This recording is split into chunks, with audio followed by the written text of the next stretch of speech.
Hello guys, welcome to glimpse of chemistry. तो आज हम लोग स्टोइशियोमेट्री के बारे में बात करेंगे।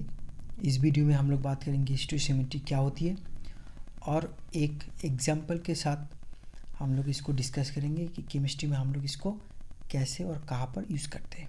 ठीक है, तो first question is what is the stoichiometry. तो stoichiometry is the process of accounting for the masses of the atoms, molecules and compounds in the chemical reaction। मतलब किसी भी रिएक्शन में अगर हमको एटम्स, मॉलिक्यूल और कंपाउंड का मास पता करना है तो उस मास को हम स्टोइशियोमेट्री की मदद से इजीली कैलकुलेट करते हैं। ठीक है, मान लेते हैं कि हमारा एक रिएक्शन है, ए के साथ बी का रिएक्शन होता है और सी और डी हमको मिलता है। तो अगर हम लोग ए, बी और सी और डी किसी का भी मास पता है तो उसकी मदद से हम किसी का भी वहाँ पर जो अननोन होगी उसके हम मास कैलकुलेट कर सकते हैं। ठीक है, तो मास कैलकुलेट करने के लिए या स्टोइशियोमेट्री अप्लाई करने के लिए कुछ बेसिक रूल होता है। तो ये रूल्स है, तो पहले हमको करना है कि right a balance equation for the reaction. First of all हमको किसी भी रिएक्शन को बैलेंस कर लेना है। Second is convert known masses of reactant and और प्रोडक्ट्स इनटू मोल्स। जिसका भी रिएक्टेंट और प्रोडक्ट में मास गिवन है उसको हमको मोल में कन्वर्ट कर लेना है। ठीक है, third one is calculate the number of moles of the reactant and or products whose masses are unknown। उसके बाद जिसका मास को हमको कैलकुलेट करना है और जिसका मास का हमको पता नहीं है उसको हमको मोल्स में कन्वर्ट कर लेना है या मोल्स उसका कैलकुलेट करना है। And last one is calculate the masses of the unknown reactant और प्रोडक्ट। उसके बाद हमको अननोन रिएक्टेंट और प्रोडक्ट का हमको मास मिल जाएगी। तो चलिए एक एग्जाम्पल के साथ देखते हैं। तो यहाँ पर कैल्शियम कार्बाइड के साथ वाटर का रिएक्शन हो रहा है। तो कैल्शियम कार्बाइड के साथ वाटर रिएक्ट करके कैल्शियम हाइड्रोक्साइड और एसिटिलीन प्रोड्यूस करता है। तो यहाँ पर बोला गया है कि determine the mass of acetylene that is produce from the reaction of 130 gram calcium carbide and 100 gram water. यहाँ पर कैल्शियम कार्बाइड और वाटर का मास गिवन है। सो फर्स्ट रूल जो है क्या करना है, हमको इस रिएक्शन को बैलेंस कर लेना है। तो बैलेंस करने के बाद रिएक्शन होगी calcium carbide plus 2H2 is equal to calcium hydroxide plus acetylene.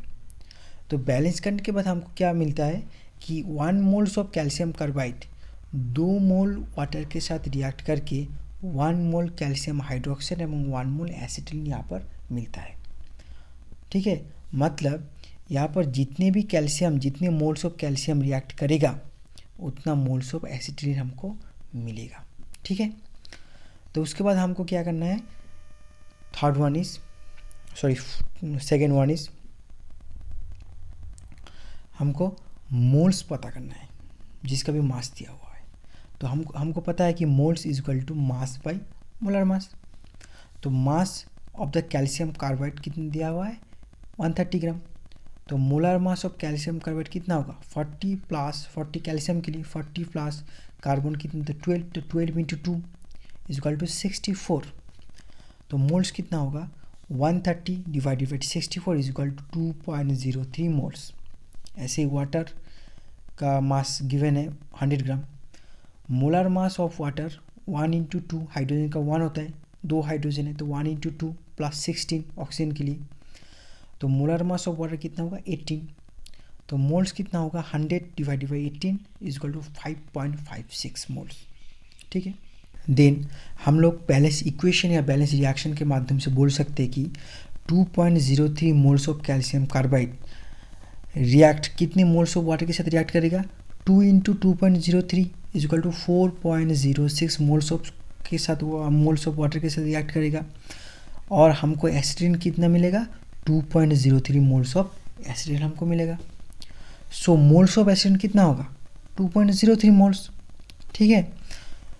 क्योंकि हम लोग बैलेंस इक्वेशन में देखे थे कि जितना moles of calcium carbide react करता है वाटर के साथ, उतना मोल्स ऑफ एसिडिन प्रोड्यूस होता है, ठीक है। सो मोल्स ऑफ एसिडिन और moles of calcium carbide equal होता है। तो कितना होगा मोल्स ऑफ एसिडिन? 2.03 मोल्स। तो मोलार मास ऑफ एसिडिन कितना होगा? 26 होगा, क्योंकि कार्बन कितना 12 होता है, 2 कार्बन है। तो 12 × 2 इक्वल टू 24, और हाइड्रोजन 1 होता है, हाइड्रोजन 2 है, तो 1 × 2 इक्वल टू 2, तो 24 + 2 इक्वल टू 26। और हम लोग को पहले ही पता था moles equal to mass by molar mass. So mass of acetylene कितना होगा? Moles into molar mass. तो मोल्स यहाँ पर 2.03, मोलर मास इक्वल टू 26, तो 2.03 × 26 इक्वल टू 52.8 ग्राम, ठीक है। तो एसिडिन का मास कितना होगा? 52.8 ग्राम। तो इसकी मदद से हम लोग कैल्शियम हाइड्रोक्साइड का भी मास इजीली कैलकुलेट कर सकते हैं। और किसी भी रिएक्शन का मास हम लोग किसी भी रिएक्शन में हम लोग रिएक्टेंट और प्रोडक्ट का मास कैलकुलेट कर सकते हैं इस स्टोइचियोमेट्री की मदद से, ठीक है। So thank you for watching this video.